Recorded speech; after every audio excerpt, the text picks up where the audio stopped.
Abandoned bride was sent to the vampire's castle to die. But he waited a century. Just for her chapter 1, the bride they threw away. The carriage stopped at the gates just as the sun bled into the horizon.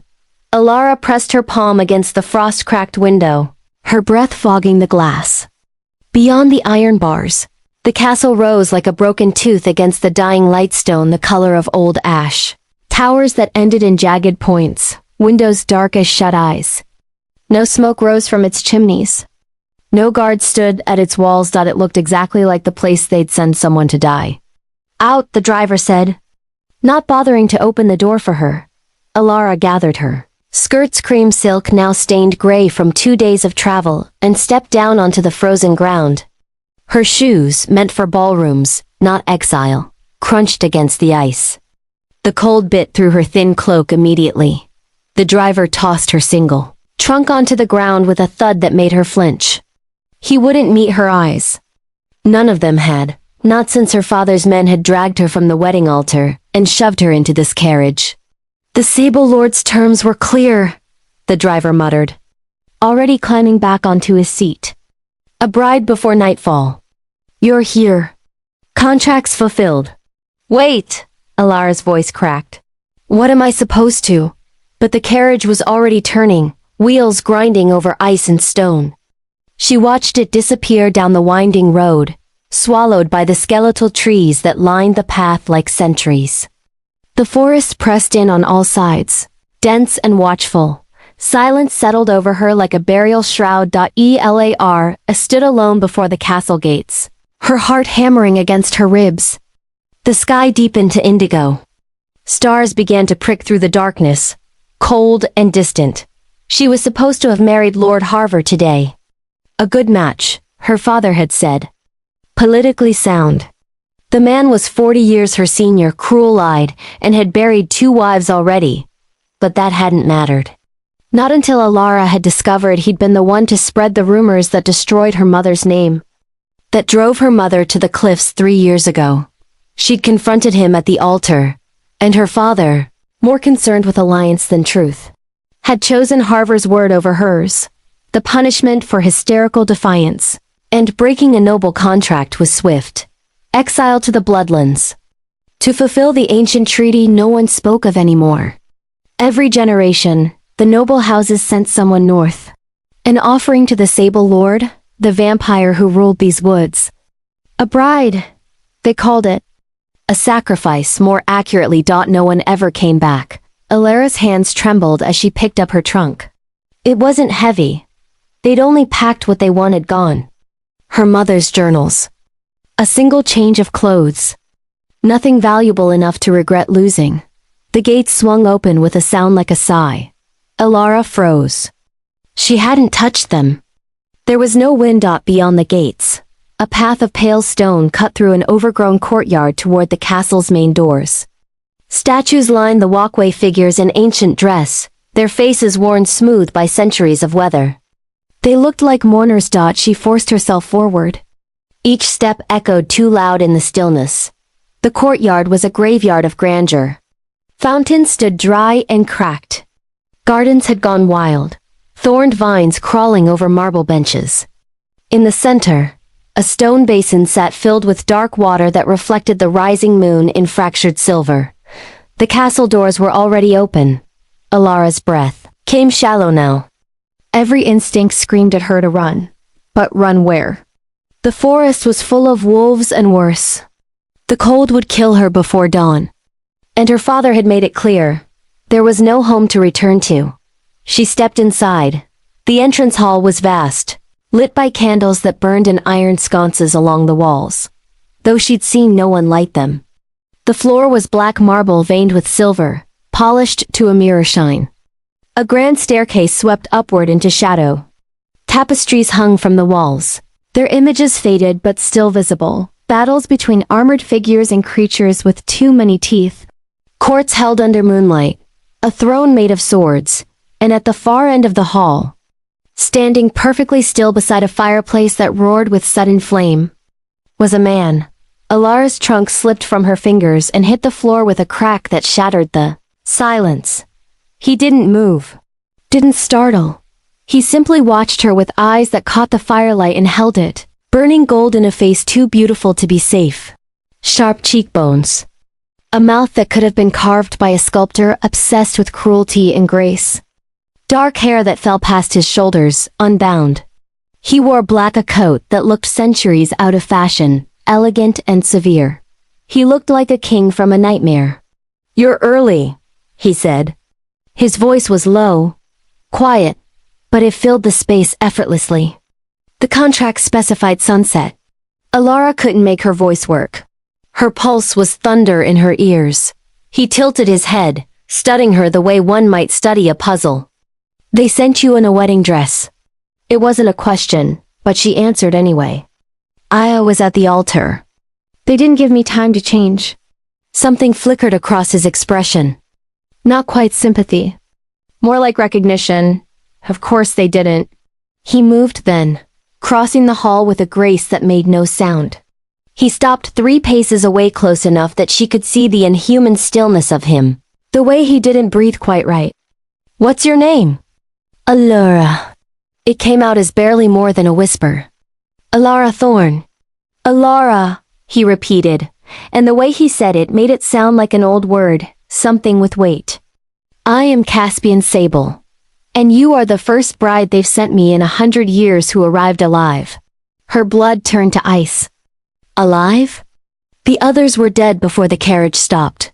His gaze held hers, unblinking. "Poison. Usually. Sometimes a blade. Your family line prefers efficiency." The words hit her like stones. They'd expected her to be dead on arrival. A corpse delivered to fulfill a contract. But she'd been too angry to drink the wine they'd offered. Too numb to eat the food. Why? Her voice shook. Why send anyone at all if, because the treaty demands a bride before the winter moon?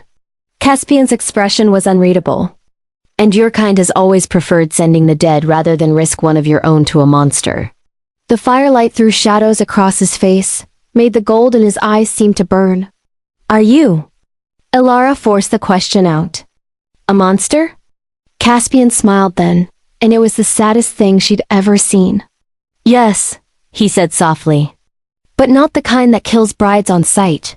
He stepped back, giving her space she desperately needed. "You'll want rest. Your room is prepared. Tomorrow we'll discuss terms." "Terms?" "You're alive," he said, already turning toward the stairs. "That changes things." Chapter 2. The house that remembers Ella didn't sleep. She lay in the 4-poster bed with its heavy velvet curtains, staring at the canopy above her while moonlight crept across the ceiling. The room Caspian had given her was larger than her entire chamber back home, all dark wood and crimson fabric. With a fireplace that burned without her tending it and windows that overlooked the frozen forest. It was beautiful. It was a cage. Every sound made her flinch. The settling of old stone. The whisper of wind through cracks in the walls. The distant creak of footsteps that might have been her imagination. When dawn finally grayed the windows, she rose and dressed in the only other gown they'd packed for her, a simple dark blue wool that had belonged to her mother. Her fingers shook as she fastened the buttons. She was alive. That meant something. She just didn't know what yet. The castle was different in daylight. Still vast, still Gothic in its grandeur, but less threatening. Dust motes danced in the pale light streaming through tall windows. The tapestries she'd seen last night showed more detail now, vampire courts in session. Blood oaths sealed with golden seals. A map of territories divided among houses with names she didn't recognize. She found Caspian in what must have been a library. Floor-to-ceiling shelves lined 3 walls, packed with books in languages she couldn't read and some she could. A massive desk sat before the windows, covered in papers and ledgers. And there, in a high-backed chair turned away from the sunlight, sat Caspian. He looked exactly as he had last night. Same clothes. Same impossibly still posture. "You don't sleep," Alara said from the doorway. "I do." He didn't turn to look at her. "Just not during the day." She stepped into the room carefully, like approaching a wolf. "The sun doesn't burn me?" No, that's a myth your kind invented to feel safer. He gestured to the chair across from his desk. But it weakens us. Makes us slow, vulnerable, so we sleep through it when we can. Then why are you awake? Because you are. He finally looked at her, and in the daylight his eyes were darker, more amber than gold. And frightened prey does unpredictable things. The bluntness stung. I'm not prey. Aren't you? Caspian leaned forward slightly. You were sent here to die. Alara, the only reason you're still breathing is because your family's incompetence outpaced their cruelty. Don't mistake my restraint for safety. She should have been terrified.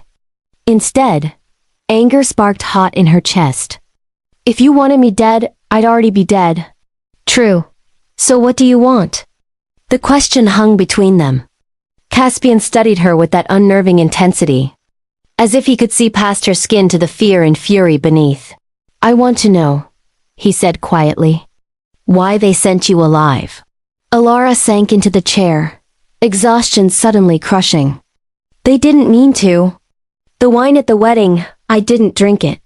I was too angry to eat. I think... Her throat tightened. I think they expected my body to arrive. To fulfill the contract. Yes. Caspian was silent for a long moment. Then he stood and moved to the window, keeping to the shadows. The treaty between your noble houses and the Sable Line is 300 years old. Every winter moon, a bride. In exchange, we don't hunt in your territories. We don't turn your people. We stay in the Bloodlands and let you pretend we don't exist. And you just... accept whoever they send? I accept the contract's terms. His voice was carefully neutral. What your houses do with those terms is their own corruption. You knew they were sending corpses. I knew they were sending the unwanted. The disgraced. The inconvenient. He turned slightly, profile sharp against the pale light. Dead was simply more efficient than letting you suffer here. The casual cruelty of it made her sick. How many? Brides. Dozens over the centuries. Caspian's expression was unreadable. Living ones? Before you. The last was in 1924. A woman named Margaret who'd killed her abusive husband. She survived 3 months before she asked me to let her go. And you did? I gave her money and passage to the coast. She deserved a life. He paused. She also chose to leave. You didn't choose to come. Alara's hands fisted in her skirts. No, I didn't. So. Caspian returned to his desk, that preternatural grace making him seem to glide rather than walk. Terms. You're alive. You're here. The contract is fulfilled by your presence, not your death. That gives us options. What kind of options? You can leave. I'll give you the same offer I gave Margaret: money, transport, anonymity. You'd have to go far from the noble territories, but you could build a life. Hope fluttered weakly in her chest. Or you stay. The words settled over the room like snow. Why would I stay? Alara asked carefully.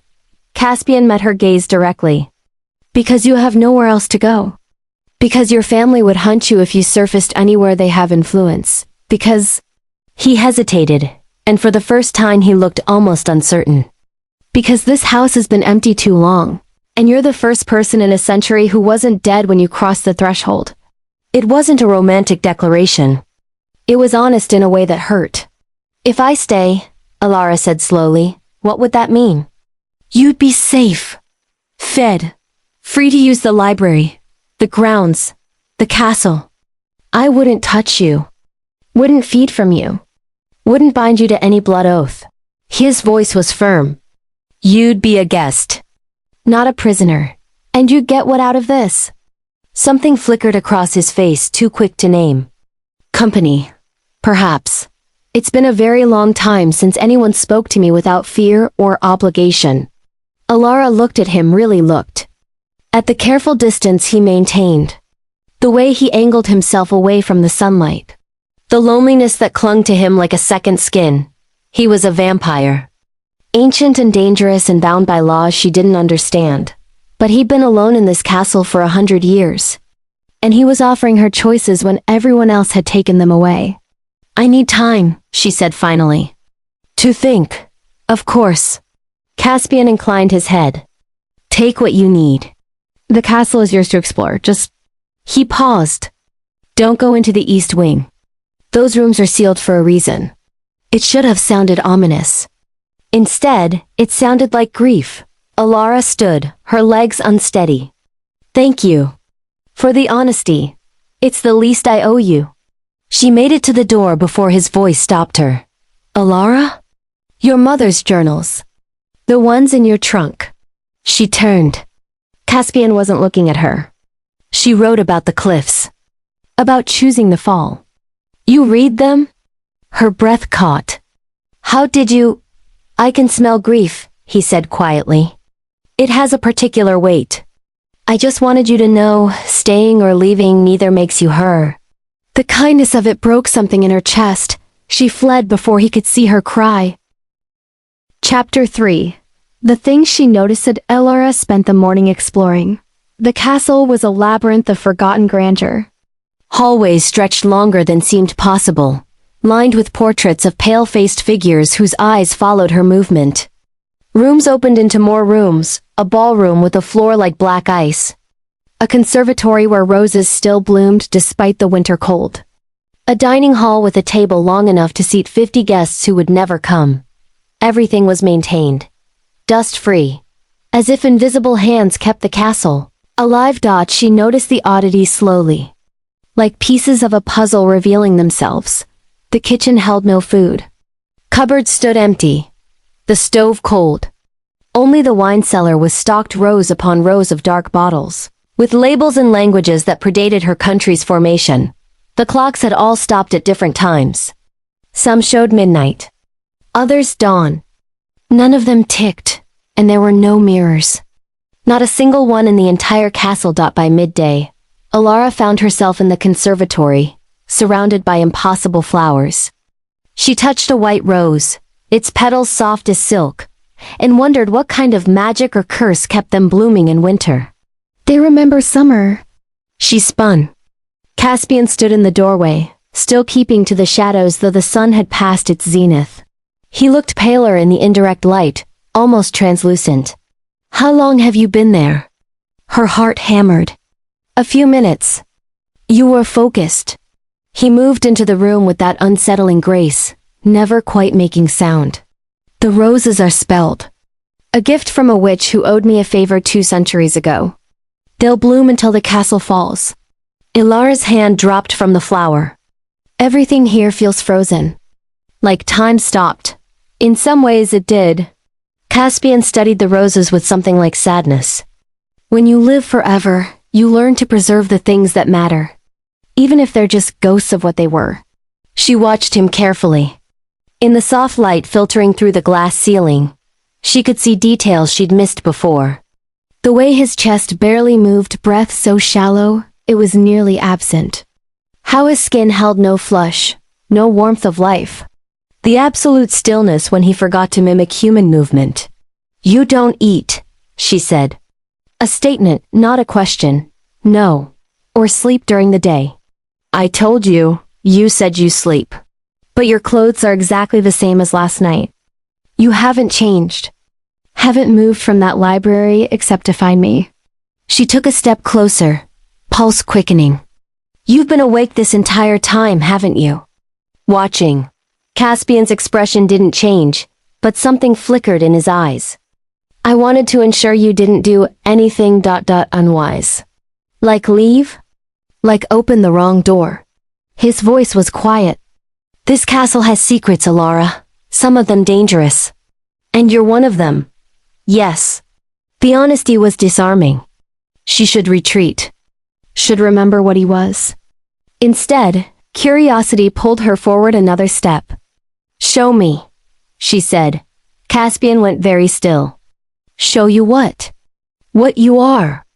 You said you wouldn't lie to me. So don't hide either. Her voice steadied. If I'm going to decide whether to stay, I need to see the truth. Not the careful distance. Not the human pretense. For a long moment, he simply looked at her. Then something in his posture shifted, became less human, more predator. You won't like it, he warned. I didn't like being thrown away either. Show me anyway. Caspian moved then, crossing the distance between them in less than a heartbeat. One moment he was by the door. The next he stood inches away, and Alara hadn't even seen him move.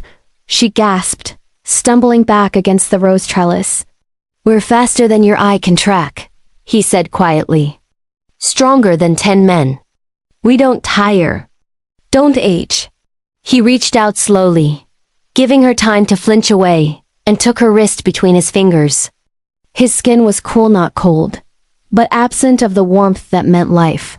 We don't have heartbeats. Our blood doesn't flow unless we've fed recently.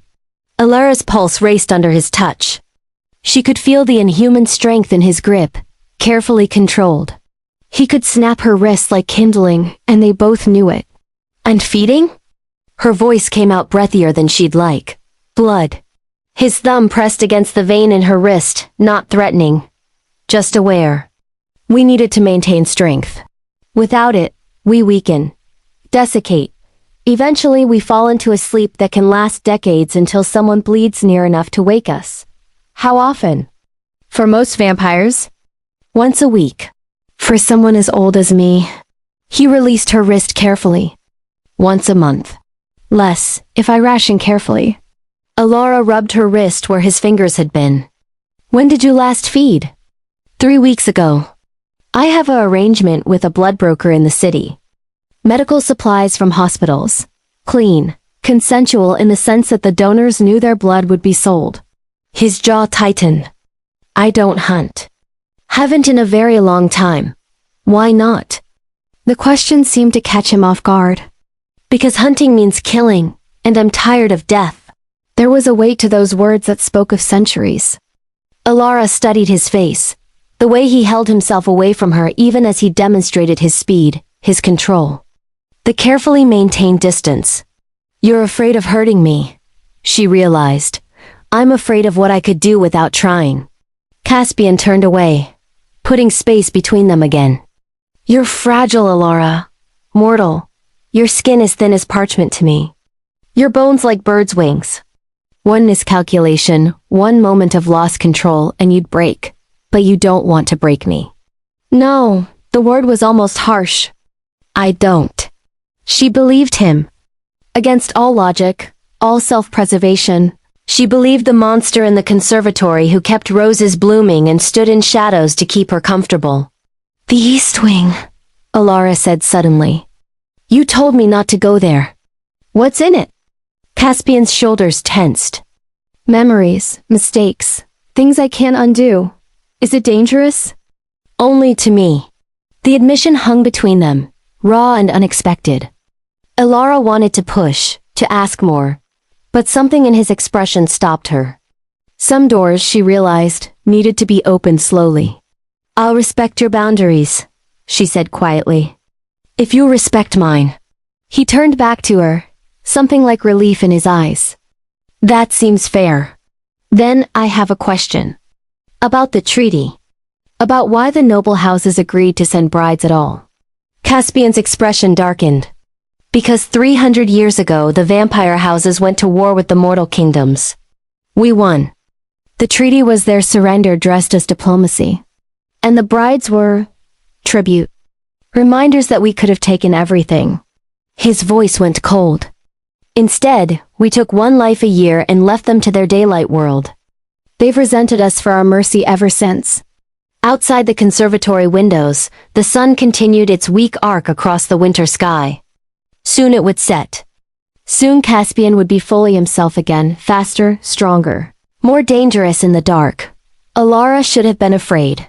Instead, she felt the first stirring of something else. Something like understanding. I'm going to stay, she heard herself say. For now. Until I decide what comes next. Caspian's eyes widened slightly. The most surprise she'd seen from him. You're certain? No, she admitted. But I'm choosing it anyway. A ghost of a smile touched his lips. Then welcome to Castle Sable, Alara Thorn. Try not to open any sealed doors. Chapter 4. Small mercies. 3 days passed like a held breath. Alara fell into a strange rhythm. She woke alone, explored the castle during daylight hours while Caspian slept somewhere she hadn't found, and joined him in the library each evening as the sun set. They didn't speak much at first, just shared the space while he worked through ledgers and correspondence written in elaborate script. And she read from his collection of books. But slowly, carefully. Conversation began to grow. "You're managing estates," Alara observed on the fourth night, watching him seal a letter with black wax. "I thought you were isolated here." "The sable holdings extend beyond this castle." Caspian set the seal aside.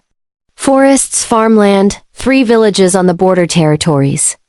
The people who live there pay taxes to me, not the noble houses. In return, I ensure they're protected." "From what?" "Other vampires, bandits, sometimes from their own nobles when the lord gets too greedy." He glanced up. "I'm a monster, Alara, but I'm their monster." "There's a difference." She thought about that, about the careful maintenance of the castle. The spelled roses, the ledgers tracking harvest yields and road repairs. "You care about them. They're mine to protect. That matters." It was the most she'd heard him say about himself. Alara tucked the information away, another piece of the puzzle. The next evening, she found him in the music room. She discovered it by accident, a round chamber in the north tower with instruments, arranged like sleeping creatures. A pianoforte with ivory keys. A harp with silver strings. A violin in a velvet-lined case.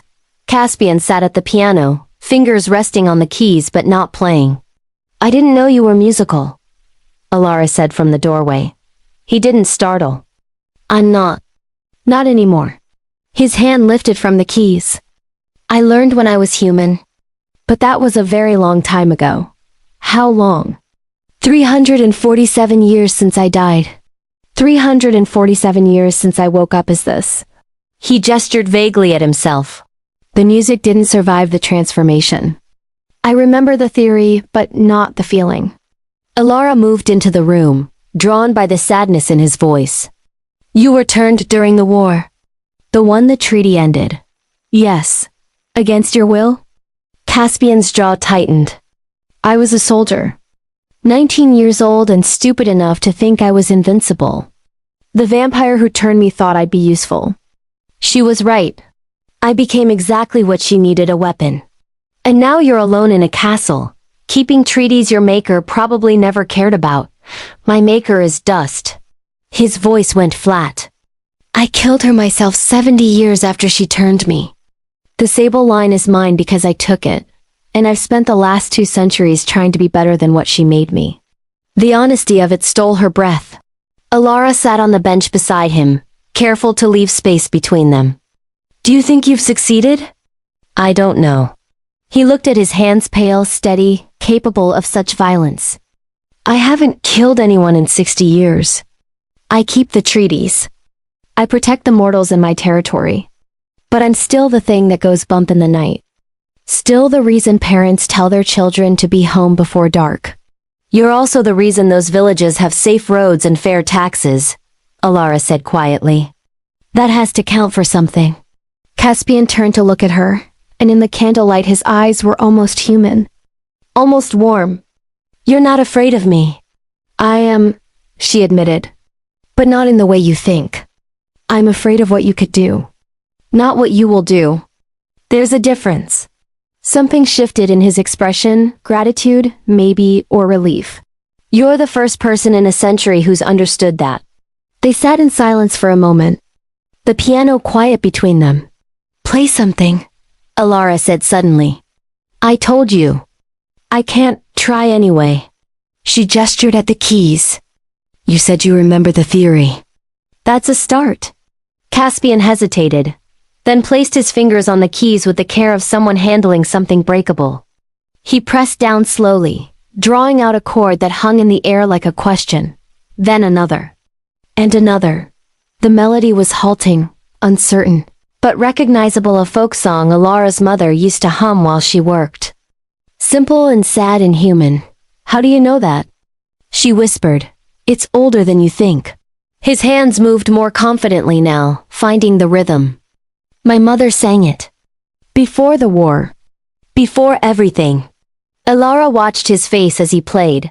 The way concentration softened the harsh lines, made him look less like a predator and more like the young man he'd been 3 centuries ago. Grief and memory moved through the music, each note a small act of remembering. When the song ended, the silence felt different. Less empty. Thank you, Caspian said quietly. For what? For asking. He closed the piano's lid with gentle finality. No one's asked me to play in longer than I can remember. Elara's chest ached. You've been alone too long, so have you. The observation landed soft but true. She thought of her mother's death, her father's coldness, the years spent in a house that felt like a mausoleum.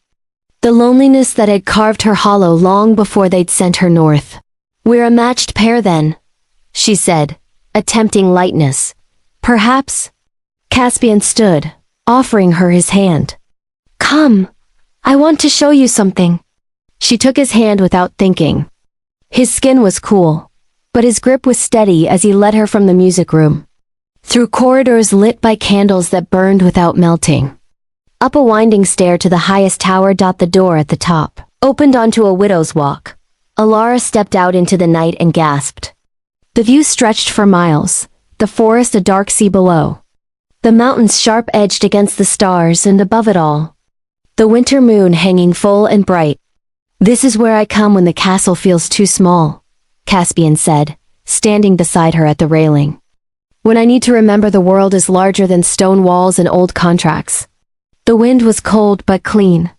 Elara breathed it in, tasting pine and snow and the vast wildness beyond the bloodlands. It's beautiful, she whispered. Yes. But when she glanced over, Caspian was looking at her, not the view. He caught himself and turned away quickly. You should see it in spring. When the forest blooms. Will I still be here in spring? The question hung between them, fragile as frost. I don't know, Caspian admitted. But I hope so. Something warm unfurled in Elara's chest, dangerous and welcome in equal measure. She looked out at the moonlit world and felt, for the first time since the wedding, like she could breathe. Below them, the castle slept. Around them, the night held its secrets, and between them, something careful and new began to take root. Chapter 5. The Crimson Envoy. The messenger arrived at midnight. Ela awoke to the sound of bells, deep, resonant tolls that shook the castle walls. She stumbled from bed, wrapping herself in the robe she'd found in the wardrobe, and rushed into the hallway. Caspian was already there, dressed for battle in black leather that looked older than her country. His expression was carved from stone. Stay in your room, he said without looking at her. What's happening? Company. The kind I don't want near you. His eyes flashed gold in the candlelight. Please, Elara, just this once, listen. The urgency in his voice frightened her more than the bells. She nodded and retreated, but didn't close the door completely. Through the crack, she watched him descend the stairs with predatory purpose. She counted to 30, then followed. The entrance hall had transformed. Every candle blazed, turning the space bright as daylight. And standing in the center, surrounded by 3 guards in crimson cloaks, was a woman who made Elara's breath catch. She was beautiful the way a knife was beautiful, all sharp edges and deadly grace. Pale hair fell to her waist like a waterfall of moonlight. Her gown was the color of fresh blood, cut to display the inhuman perfection of her form. When she smiled, her fangs caught the light. Caspian. Her voice was silk over steel. How long has it been? 50 years? 60? 73. Caspian stopped at the base of the stairs, keeping distance between them. And you weren't welcome then either, Vivian. Vivian. Elara committed. The name to memory, pressed against the wall in the shadows of the upper gallery. Such hostility. Vivian circled him slowly, her guards fanning out. And here I came all this way to offer congratulations. The Crimson House heard about your new bride. We wanted to see her for ourselves. She's none of your concern. Oh, but she is. Vivian's eyes gleamed. The tree specifies 1 bride per winter moon, 1 mortal life to seal the peace. But this one's still breathing, Caspian. Still walking your halls. Still warm. The air in the room grew thick with tension. The treaty. Says a bride must be delivered, Caspian said, his voice dangerously quiet. It doesn't specify her condition upon arrival or after. Doesn't it, though? Vivian pulled a scroll from her guard's hands, unfurling it with theatrical flourish. Article 7. Subsection 3. The mortal offering shall fulfill its purpose. Through blood or bond, ensuring the compact between night and day remains sealed. Ilara's stomach dropped. Blood or bond, Vivian repeated, moving closer to Caspian. She must either die, her blood spilled to honor the treaty, or be bound to you. Turned, made one of us. There is no third option where she simply stays human in your castle, playing house. That's a new interpretation, Caspian growled. It's the correct interpretation. One the Crimson House and the Obsidian Court both support. Vivian's smile sharpened. We've been lenient, letting the noble houses send corpses. But a living bride changes things. If she remains mortal and alive, the treaty is void. And if the treaty is void, war, Caspian finished, the word like gravel. Exactly. Vivian tilted her head, studying him. So which will it be? Will you finally take what's offered in turn? Her? Or shall I do the mercy of finishing what her family started? Ilara's hand flew to her mouth, stifling a gasp. She pressed harder against the wall, making herself small. Caspian's hands clenched at his sides. You will not touch her. Then turn her, tonight. Let us witness the bond. Vivian gestured to her guards. The Crimson House wants assurance that the Sable Line isn't harboring a mortal out of sentiment. That you haven't gone soft in your solitude. My choices are none of your concern. They are when they threaten the balance. Vivian's voice hardened. The mortal houses are already questioning why their bride still lives.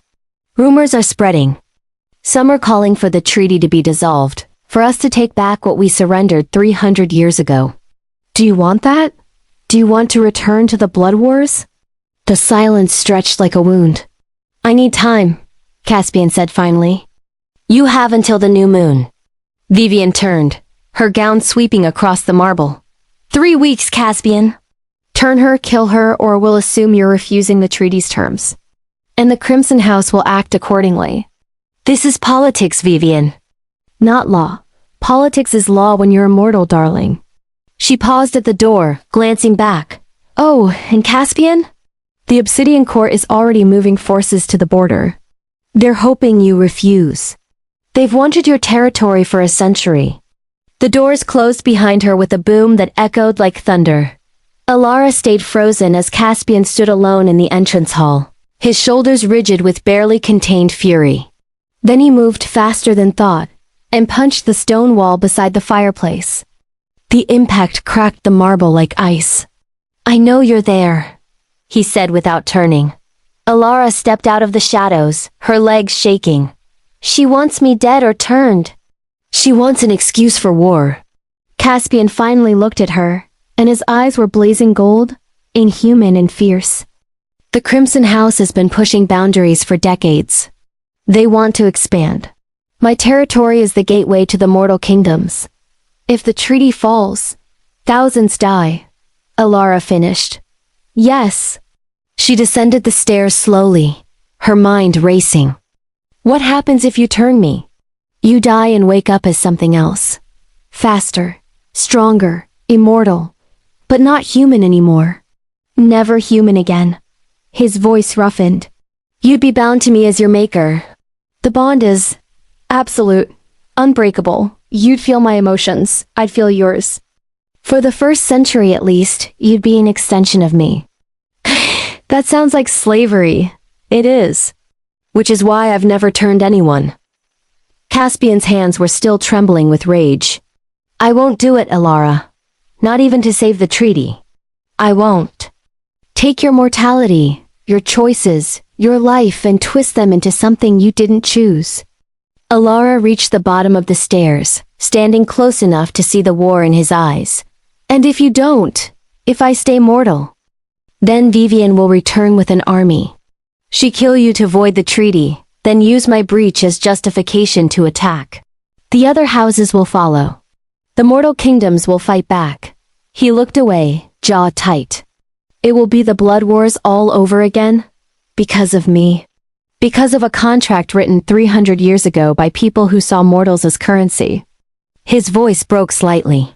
This isn't your fault, Alara. But it felt like it was. She looked at this vampire who'd shown her kindness, who played forgotten songs and kept roses blooming, who stood in her defense against his own kind, who would lose everything because he refused to take her choice away. 3 weeks, she whispered.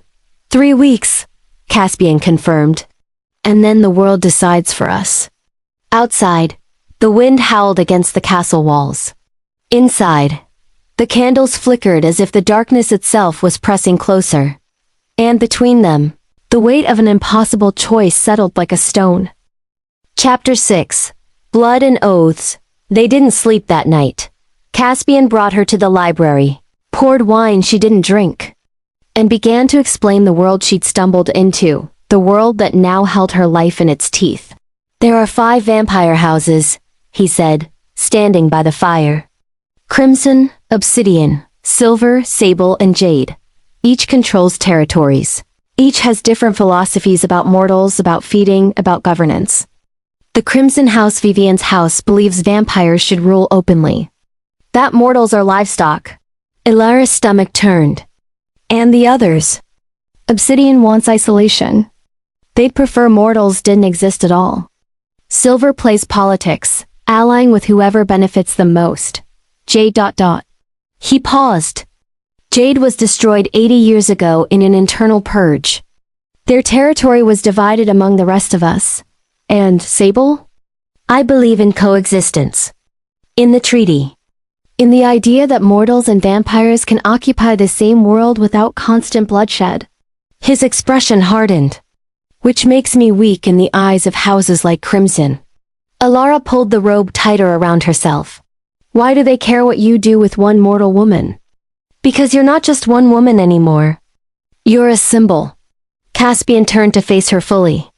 For 300 years, the noble houses have sent us corpses. Dead brides who fulfilled the letter of the treaty but not its spirit. We allowed it because it kept the peace. But you arrived alive. You stayed. And now every house is watching to see what I do. Because if you turn me, you're claiming power over mortal life. Yes, and if I don't, I'm showing weakness, sentiment. His jaw tightened. Either way, the balance shifts. And vampires hate change almost as much as they love blood.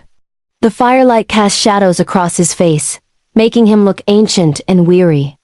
Alara thought about the piano music, the roses, the careful way he'd never touched her without permission. This was the vampire who'd spent 2 centuries trying to be better than his nature. Tell me about turning, she said quietly. Everything.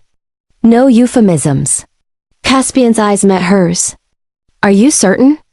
I need to know what I'm choosing between. He nodded slowly, then moved to the desk, pulling out a leather-bound book. This is the Codex Sanguis. The laws that govern our kind. Written by the first vampires 1,000 years ago.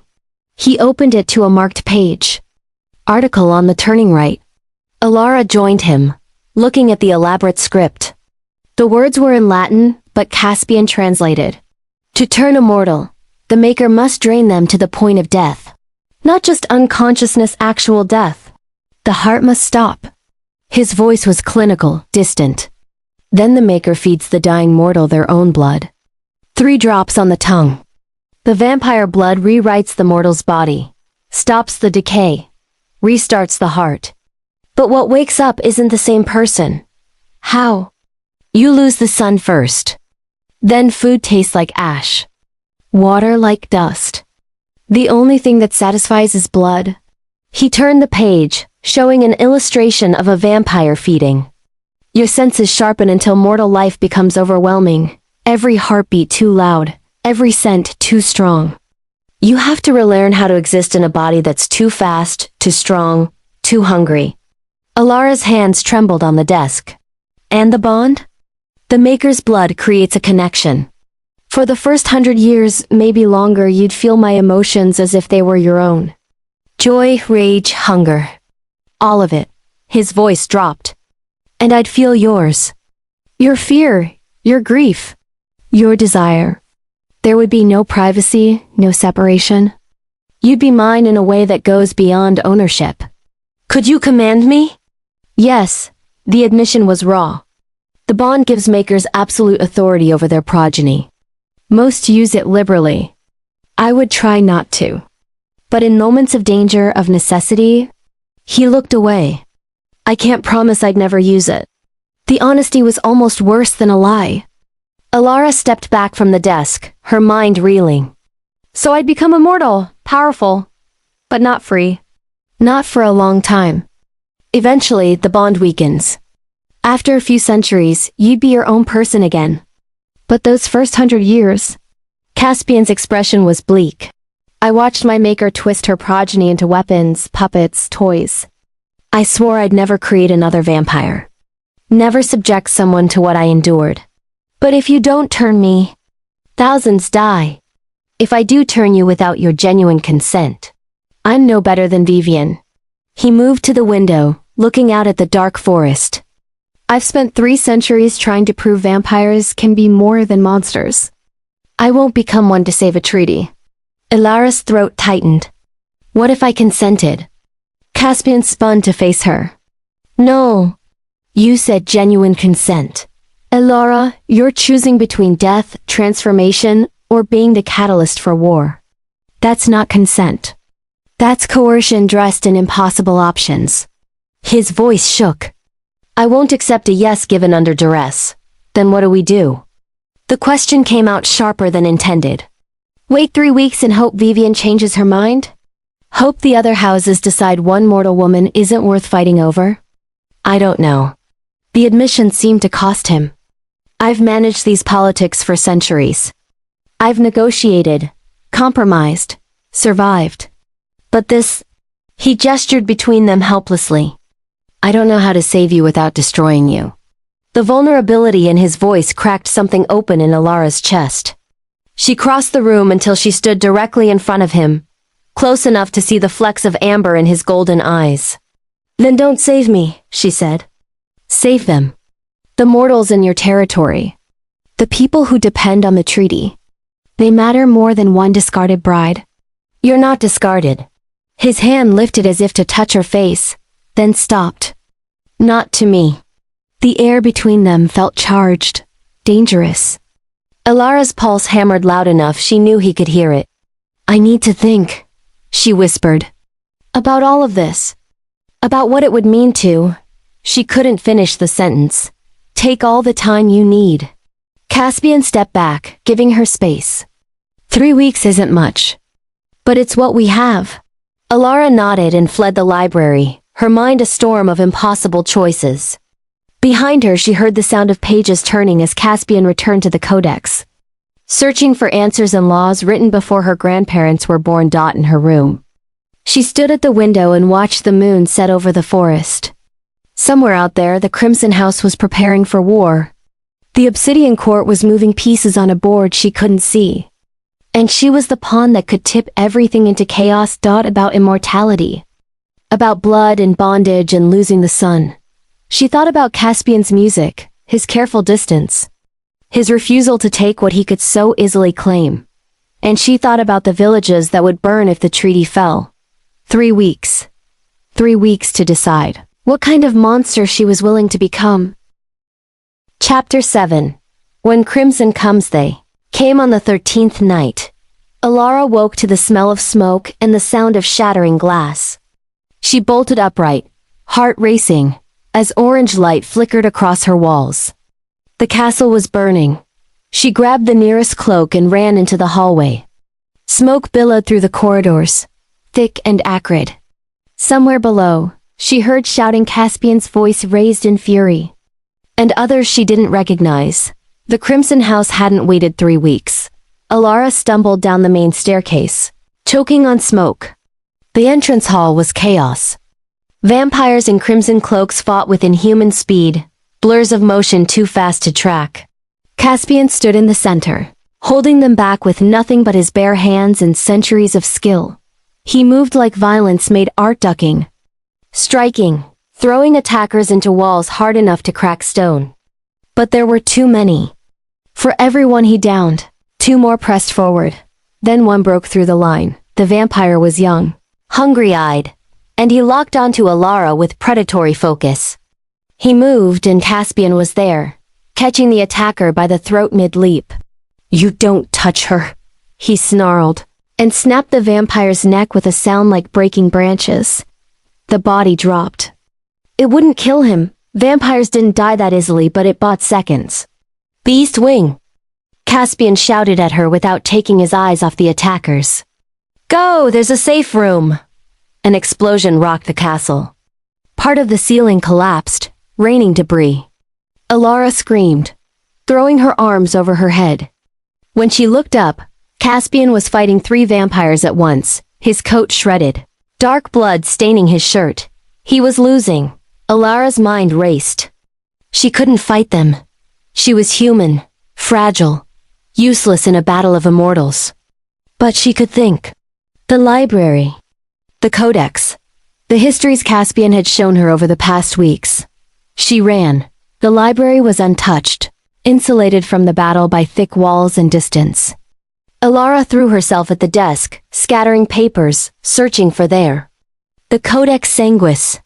She flipped through pages frantically, looking for anything useful. Laws, restrictions, rules that govern vampire behavior. Her finger stopped on a passage. The right of sanctuary, no vampire may shed blood within the sanctified halls of another house without formal declaration of war. Witnessed by 3 neutral houses, they hadn't declared war. This was an unauthorized attack. Alara grabbed the codex and ran back toward the entrance hall. The smoke was thicker now, the heat intense. She could hear Caspian fighting, his breath coming in ragged gasps that shouldn't be possible for someone who barely needed to breathe. She burst into the hall and screamed, "Sanctuary!" Everything stopped. Every vampire froze mid-motion, their attention snapping to her. Alara stood on the stairs, the codex clutched to her chest, her voice shaking but clear. "Article 12 of the Codex Sanguis," she shouted. "No vampire may shed blood in another's sanctified territory without formal declaration witnessed by 3 neutral houses. This attack is unlawful. I claim sanctuary under sable protection." Vivian stepped from the shadows, her perfect face twisted with rage. "You dare quote vampire law, mortal?" "I dare." Alara descended the stairs, forcing her legs to stay steady. "And if you continue this attack, you're not just breaking treaty law, you're violating the codex itself. The silver and obsidian houses would be obligated to intervene." "She's right." Caspian's voice was rough, pained.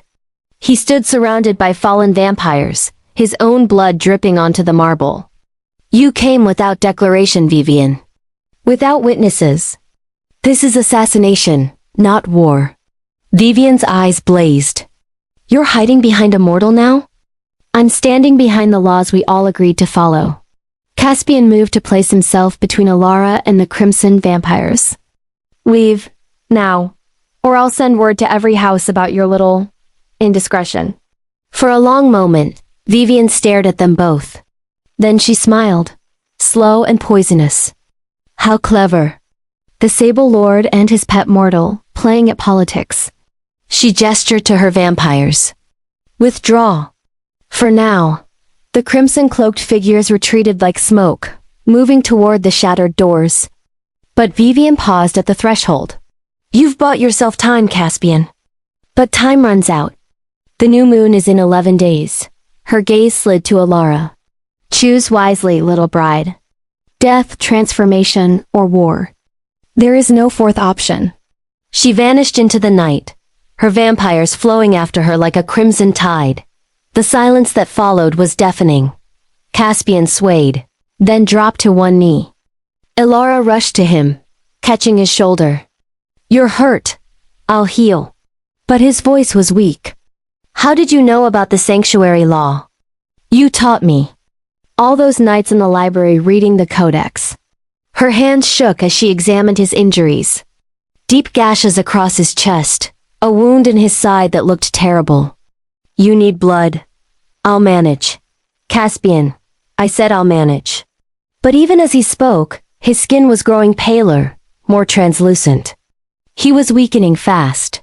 Alara made a decision. She pulled off her cloak and pressed it to the worst wound, trying to staunch the bleeding. The blood broker. Can you contact them? Not until tomorrow night. And I won't, he hissed in pain. I won't last that long without feeding. Then feed from me. His head snapped up, eyes wide with shock. Absolutely not. You're dying. I'm already dead, Alara. I have been for 3 centuries. He tried to stand, failed. I won't take your blood. Won't cross that line. It's not crossing a line if I'm offering. She grabbed his hand, pressed it to her wrist. You said feeding doesn't have to mean killing. You said it could be consensual. So I'm consenting. Take what you need. Caspian stared at her wrist like it was a weapon pointed at his heart. His fangs had lengthened, an involuntary response to hunger and the scent of her blood. She could see the war in his eyes, need versus control, survival versus principle. Please, Alara whispered. Let me save you. Like you've been saving me. His resistance crumbled. Just enough to heal. I swear it. She nodded. Caspian lifted her wrist to his mouth with shaking hands. His lips brushed her skin, surprisingly gentle. Then his fangs pierced her vein and the world went white hot. Pain bloomed, sharp and bright. But beneath it, something else. A pull. A connection that sang through her blood like electricity. She gasped, her knees buckling, and Caspian caught her with his free arm. She could feel him drinking, feel her heartbeat synchronizing with the pull of his mouth. It should have been terrifying. Instead, it felt intimate, necessary, like 2 pieces of a broken whole finally touching. After what felt like forever and no time at all, Caspian pulled away. His lips were stained with her blood, his eyes molten gold.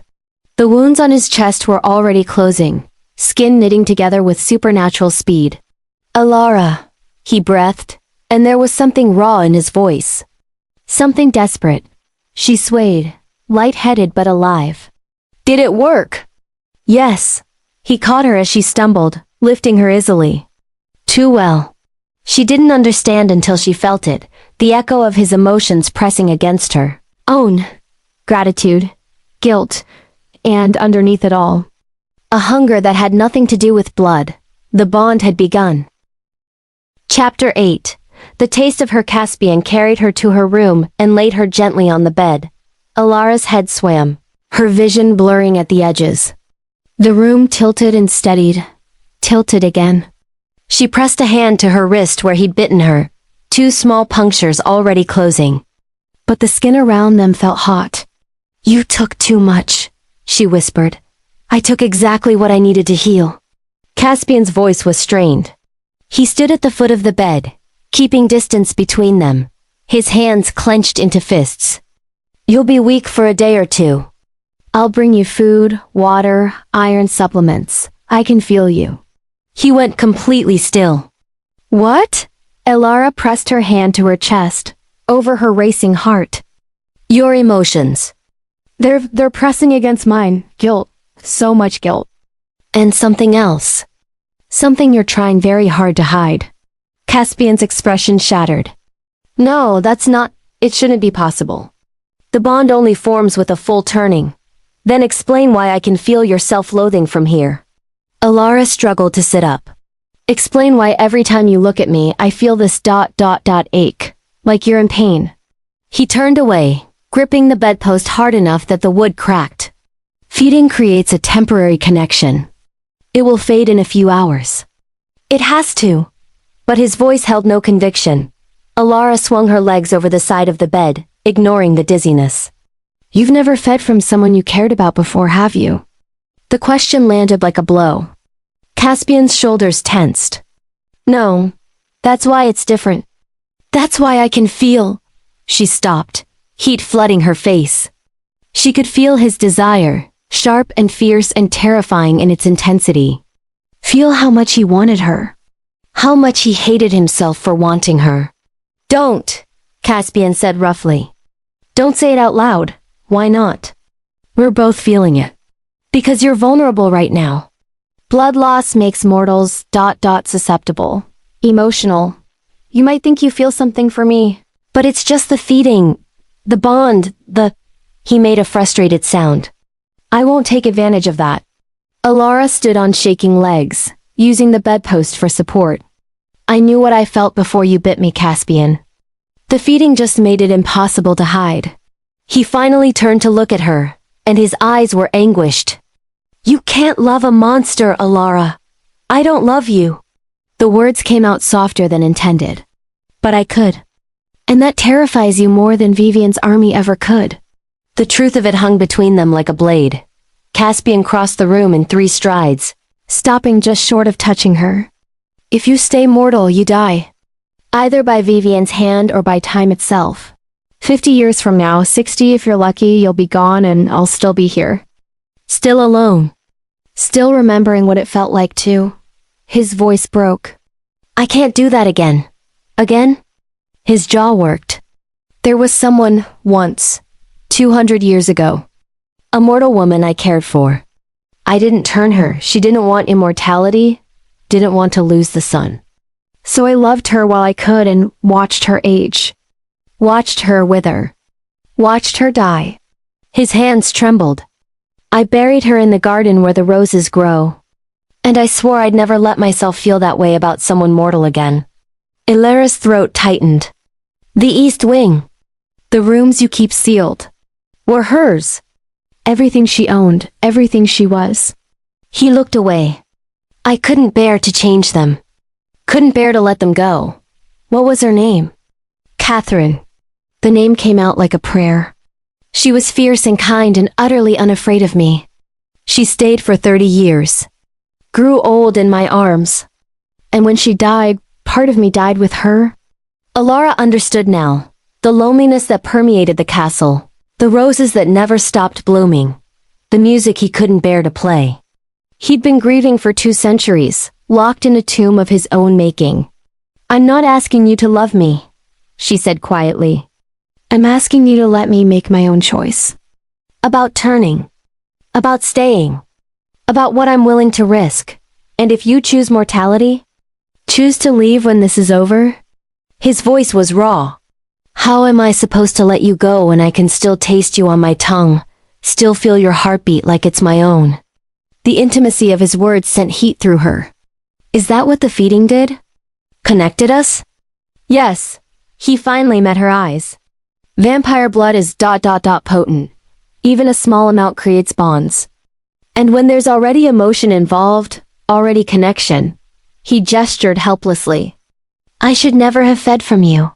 Should have let myself weaken. Called for help from the Silver House. Anything but, you'd be dead.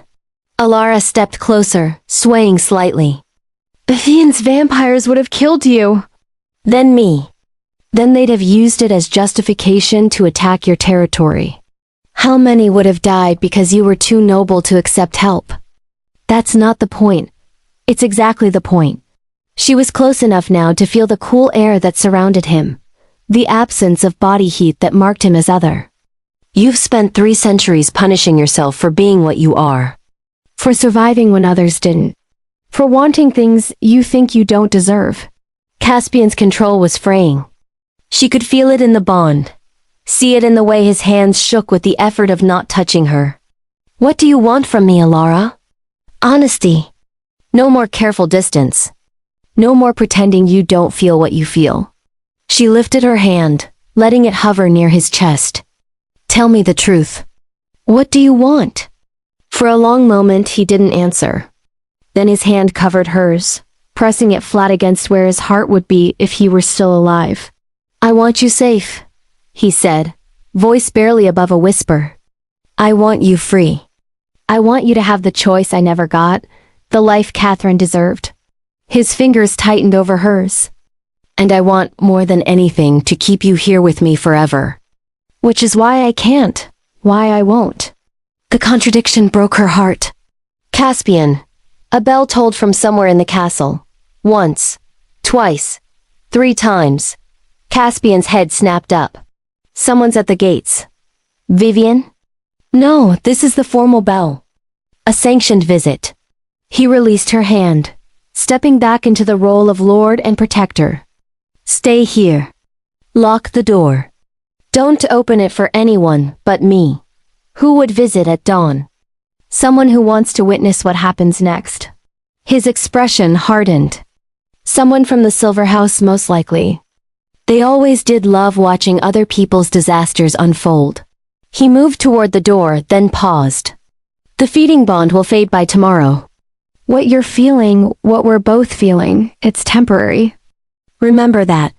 But the way he said it sounded like he was trying to convince himself. Then he was gone, leaving Alara alone with her racing heart, and the ghost of his emotions still echoing in her chest. She touched her wrist where he'd bitten her, and felt the phantom sensation of his mouth. His hunger, his desperate restraint. Temporary, he'd said. She didn't believe him. Chapter 9. What the Night Teaches. The visitor was from the Silver House. Just as Caspian had predicted, Lord Silas arrived with silver-embroidered robes and a smile that promised nothing good. He stayed only long enough to deliver a message. The Silver House would mediate between Sable and Crimson, but only if Caspian resolved the bride situation before the new moon. 9 days remained. After Silas left, Caspian came to Alara's room with bread, cheese, and iron-rich wine. Eat, he said, setting the tray on her bedside table. You need to recover your strength. The feeding bond had faded to a whisper, just as he'd promised. But something remained, a thread connecting them, thin as spider silk and just as strong. What did Silas want? Alara asked, accepting the wine. To remind me that the entire vampire world is watching. Caspian sat in the chair by her fireplace, careful to maintain distance. And to offer the Silver House's assistance in turning you, should I prove too sentimental? Alara's hand stilled on the cup. He wants to turn me himself? He wants to control the outcome. If another house turns you, the bond goes to them, not me. I'd lose you in the political leverage? His expression was bleak. It's all games to them. You're just the pieces they're moving. And to you? His eyes met hers. You're the first real thing I've had in 200 years. The honesty stole her breath. Alara set down her cup and patted the bed beside her. Sit with me, please. I'm tired of you hovering in corners like a guilty shadow. Caspian hesitated, then moved to sit at the foot of the bed, still maintaining space. The bond is barely there anymore. I can't feel your emotions unless I concentrate. She tucked her legs beneath her. Which means we can actually talk without everything being so intense. A ghost of a smile touched his lips. What do you want to talk about? Teach me. Alara gestured around them. You said if I turned, I'd need to learn vampire rules, house politics, how to survive in your world. Teach me anyway. Whether the first choose mortality or immortality, I want to understand. Caspian studied her for a long moment. Then he nodded. Very well. Lesson 1. Vampire society is built on blood oaths. Everything is contract and covenant. Break your word, and you're outcast. Like the treaty. Exactly. The treaty between our houses and the mortal kingdoms is a blood oath sealed 300 years ago. That's why Vivian can't just ignore it. She'd lose the support of every other house. He leaned back against the bedpost. But she can interpret it. Twist it. Find loopholes. Which is what she's doing with me. Yes.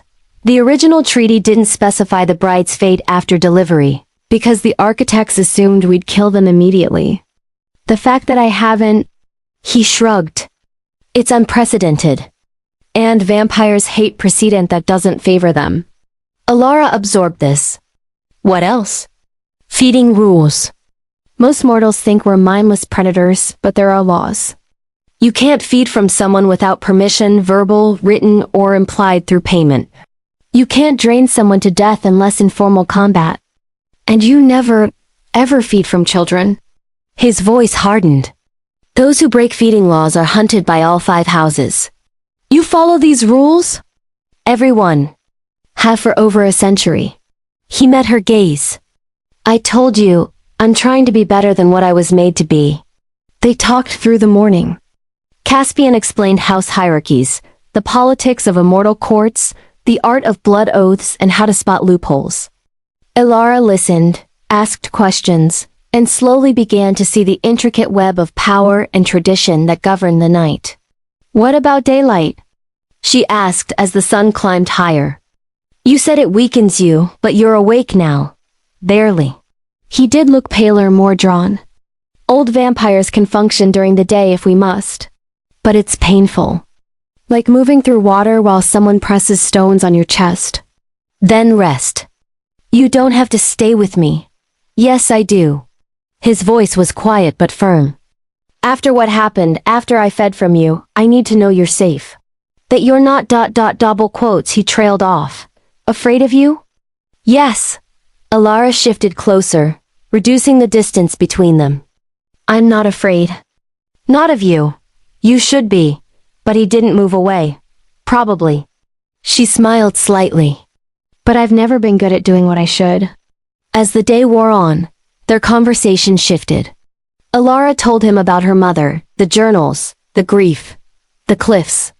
Caspian listened without judgment, without platitudes, just presence.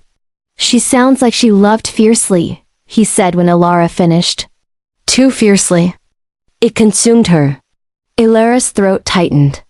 I used to be angry at her for leaving. For choosing the fall over staying with me. But now ... Now you understand how pain can become unbearable. Yes. She looked at him. Is that why you keep Catherine's rooms sealed? Because opening them would make the pain real again? Caspian was quiet for so long she thought he wouldn't answer. Then, yes. As long as those doors stay closed, part of me can pretend she's just in another wing. Just out of reach, not gone forever. That's not healing.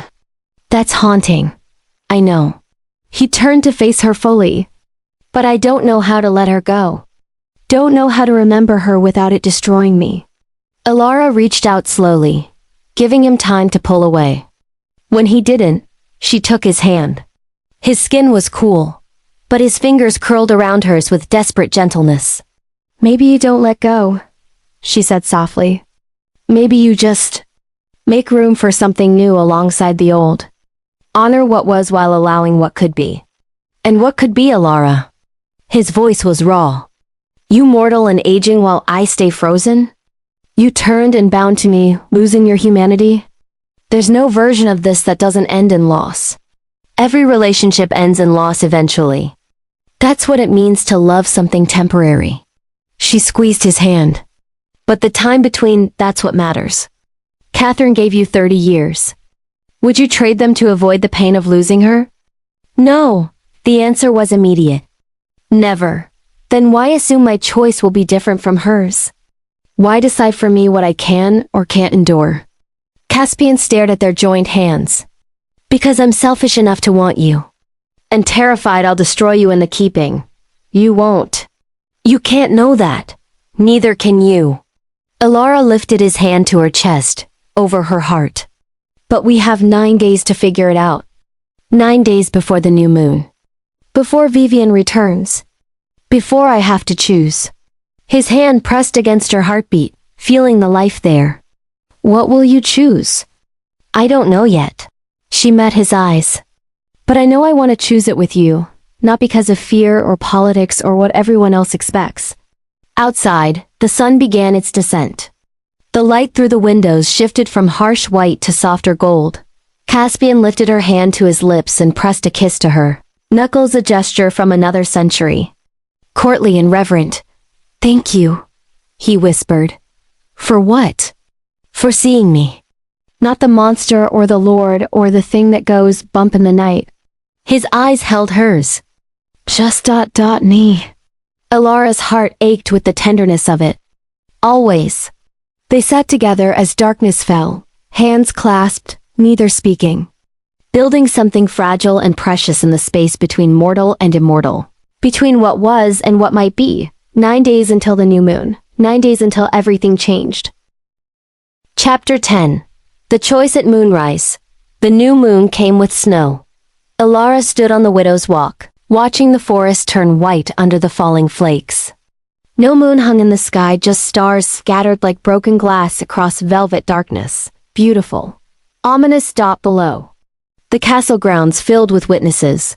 The silver house had arrived at dusk, their banners gleaming in torchlight.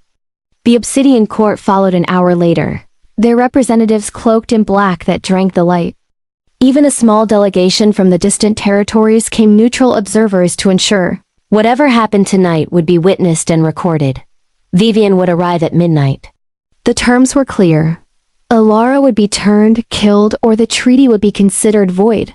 War or death. Those were the options everyone expected. But Elara had spent 9 days learning vampire law, reading the codex until her eyes burned, and searching for the loophole that must exist. Every contract had one. Every oath had an interpretation. She'd found it 3 nights ago. Now she just had to survive long enough to use it. You should be inside. Caspian's voice came from behind her. It's freezing. I'm fine. She didn't turn. How many are down there now? 43 vampires. All watching. All waiting to see which path the Sable Lord chooses. His footsteps were silent on the stone. Vivian sent word. She's bringing the entire Crimson Council. They want a spectacle. They'll get one. Elara finally turned to face him.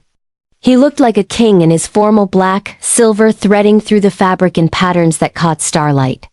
Just not the one they expect. Caspian's expression was carefully neutral. You've decided. Yes. Will you tell me? Not yet. I need you to trust me. She stepped closer, close enough to see the worry in his eyes. Can you do that? Elara, can you trust me, Caspian? Even if what I do seems wrong. Even if it terrifies you. Her hand found his. Please. He looked at their joined hands, then back to her face. Whatever he saw there made his resistance crumble. Yes. But if this goes badly, it won't. She hoped she sounded more confident than she felt. I've read the codex, I know what I'm doing. That's what worries me. But he squeezed her hand gently. You're brilliant and brave and completely reckless. It's a terrifying combination. Elara smiled despite the fear coiling in her stomach. You forgot stubborn. That goes without saying. His thumb traced circles on her wrist right over where he'd bitten her 9 days ago. The marks had faded, but the memory remained. Whatever happens tonight, I want you to know. Don't. She pressed her fingers to his lips. Don't say goodbye. Not yet. A bell tolled from below. Midnight. Vivian had arrived. They descended together, hand in hand, into the great hall where the gathered vampires waited. The room blazed with candlelight, every surface gleaming. The witnesses arranged themselves along the walls, silver to the left, obsidian to the right, the neutral observers in the shadows, and in the center, dressed in crimson silk that looked like fresh blood, stood Vivian. The entire Crimson Council flanked her 12 ancient vampires whose combined age spanned millennia. How dramatic! Vivian purred as Elara and Caspian entered. The doomed lovers, making their final stand. We're here to fulfill the treaty terms, Caspian said, his voice carrying through the hall. As required. Excellent. Vivian's smile was sharp as broken glass. Then let us witness. Will you turn her? Or shall I save you the trouble and end this farce? Elara stepped forward before Caspian could answer. Neither. The room went silent. Vivian's eyes narrowed. Excuse me? I invoke Article 17 of the Codex Sanguis. Elara's voice rang clear and steady. The right of sovereign choice. Murmurs rippled through the assembled vampires. Lord Silas of the Silver House leaned forward, interest sparking in his ancient eyes. Article 17, Elara continued, states that any mortal offered to a vampire house, through treaty or contract, has the right to claim sovereignty over their own fate, provided they can pass the house's trial and prove themselves worthy of standing as equal rather than chattel. Vivian's expression darkened. That article hasn't been invoked in 400 years, but it still stands. It's never been revoked. Alara pulled a folded parchment from her sleeve, the codex page she'd copied days ago. I claim the right of sovereign choice. I will undergo the Sable House trial. And if I pass, I claim the right to negotiate my own terms with this house. Not as a bride. Not as tribute. As an equal. The silence was absolute. Caspian's shock rippled through their faint bond. He hadn't expected this. No one had. Lord Silas stood, moving to examine the parchment Alara held. He read it carefully, then looked at Vivian. The mortal is correct. Article 17 remains in effect. She has the right to invoke it. This is absurd. Vivian's composure cracked. She's human. Fragile. She fail whatever trial. Then you have nothing to fear, Alara cut in. If I fail, the treaty terms revert to the original clause. Turn me. Kill me. Whatever you prefer. But if I pass... She met Vivian's eyes without flinching. The treaty is fulfilled through my sovereign choice. Not through death or willing transformation. Vivian looked like she wanted to tear Alara apart. But she couldn't, not with every house watching, not with the codex itself being invoked. What trial? The question came from one of the obsidian vampires. The Sable House hasn't held a sovereignty trial in centuries. All eyes turned to Caspian. He stood frozen, clearly still processing what Alara had done. An understanding dawned, followed by something that might have been pride. The traditional trial, he said slowly, his voice steady despite the chaos Alara had just unleashed. 3 challenges. The first tests courage. The second, wisdom. The third ... He looked at Alara. Sacrifice. And if she completes all 3? Lord Silas asked. Then she earns the right to stand as sovereign in the Sable territory. Neither mortal nor vampire, but something between a protected resident with autonomous status. Caspian's gaze never left Alara's face. The treaty would be fulfilled. The bride delivered and claimed her place. Just not in the way anyone expected. Vivian's hands clenched into fists. You're rewriting 300 years of precedent. I'm honoring the law as written, Caspian said coldly. Something the Crimson House seems to have forgotten in your eagerness for war. The barb landed. Vivian's eyes flashed with rage, but she couldn't refute it. Not without admitting her attack on the castle had been unlawful. Fine. The word came out like venom. Let her attempt the trials. Let her fail. And when she does, I want her body delivered to the Crimson House as recompense for this waste of time. Agreed, Alara said before Caspian could protest. And when I succeed, the Crimson House will acknowledge my sovereignty and withdraw all claims against Sable territory. Vivian's smile was poisonous. When you succeed. How optimistic. She gestured broadly. Very well. Let the trials begin. The first challenge, courage. She stepped aside, and 2 of her vampires dragged forward a wooden chair. Strapped to it, barely conscious, was a young man.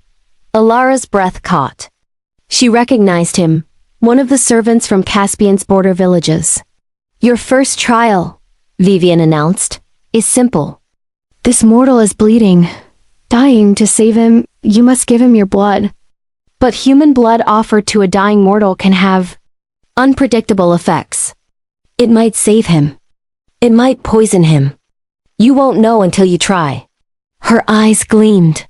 Do you have the courage to risk killing him to save him? Ilara's heart hammered.